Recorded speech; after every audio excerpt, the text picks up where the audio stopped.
কি বলতে চাইছো বলো তো, এবার বলো তো, আমি সত্যি কিচ্ছু বুঝতে পারছি না। আমি তোমাকে ঠকিয়েছি। তুমি জানো তুমি কি বলছো?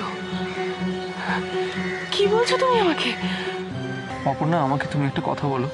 আমি তোমাকে বলেছিলাম না যে আমি খুব গরিব ঘরের ছেলে, বইয়ের দোকানে একটা সাধারণ চাকরি করি। সবটাই মিথ্যে। আমি একটা নামি কোম্পানির সেলস এক্সিকিউটিভ। রজত আমার খুব অন্তরঙ্গ বন্ধু। আমি বলেছিলাম না যে আমার বাবা নেই, আমার মা আর বোন গ্রামে থাকে। সব মিথ্যে। বাবা আছে। কিরে সুজন, মুখটা আমার গোমড়া করে দাঁড়িয়ে আছিস কেন? কি হয়েছে তোর? কই কিছু হয়নি তো, সব ঠিকই আছে। কি হবে? কিছু হয়নি কি, হয়েছেই তো।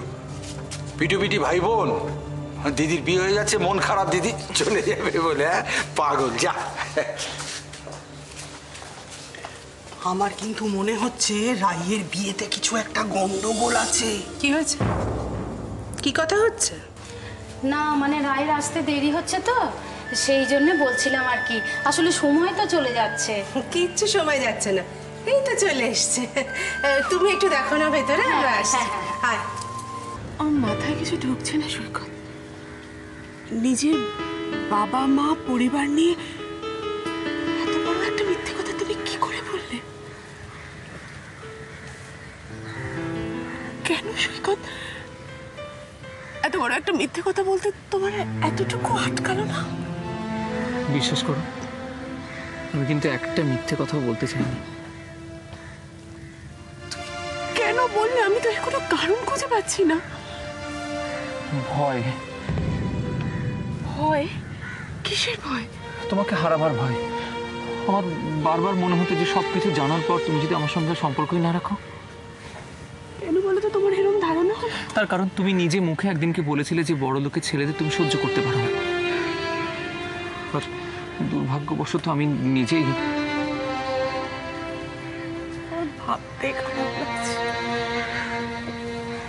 আমি নিজের কাছে আজকে বড্ড ছোট হয়ে গেলাম সৈকত। তুমি আচ্ছা, তুমি কি বিশ্বাস করবে যে আমি কতবার তোমাকে এই সত্যি কথাটা বলতে গেছি? আর তুমি জানো, তুমি তুমি জানো না, তুমি প্রত্যেকবার আমি কিচ্ছু জানতে চাই না। আমি তোমার কাছে কোনো কৈফিয়ত চাই না। বস না রাই। আরে দিদি এসে যাবে, বস বস। রাই বসো। এ কি এতবার করে বলতে হয় নাকি? লজ্জা পাচ্ছে। ঠিক আছে, অত লজ্জা পাওয়ার কিছু হয় না। কি হচ্ছে গো, ধরছে না? চিন্তা করিস না, দিদি চলে গরম আসবে। গরম। না না না না ধর। রাইয়ের কাকিমা আমাকে দেখে লোকজন জড়ো করে এমন চিৎকার চেঁচামেচি শুরু করলো যে আমি পালিয়ে আসতে বাধ্য হলি।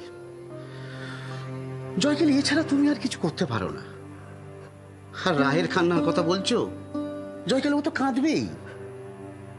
ও তো বুঝতে পারেনি যে তোমার মতো একটা ভীতু ছেলেকে ও ভালোবেসে ফেলেছে। ছি, ছি ভাগ্নে, তুমি কি, তোমার কি মান সম্মান বোধ বলে কিছু নেই?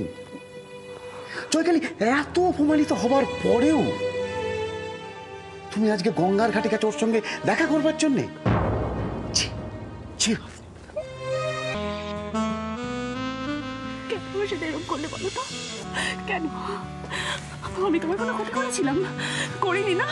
অপর্ণা প্লিজ, অপর্ণা প্লিজ আমাকে ভুল বুঝো না। তুমি বলো। আর একটা কথাও শুনতে চাই না। তুমি প্লিজ এখান থেকে চলে যাও। চলে যাও।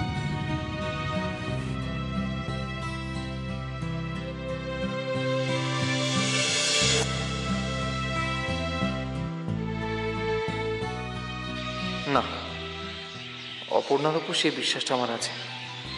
ও নিশ্চয়ই আমার এই ভুলের জন্য আমাকে ক্ষমা করে দেবে। কেন মিথ্যে কথা বলেছিলাম সেটা নিশ্চয়ই ও বুঝতে পারবে।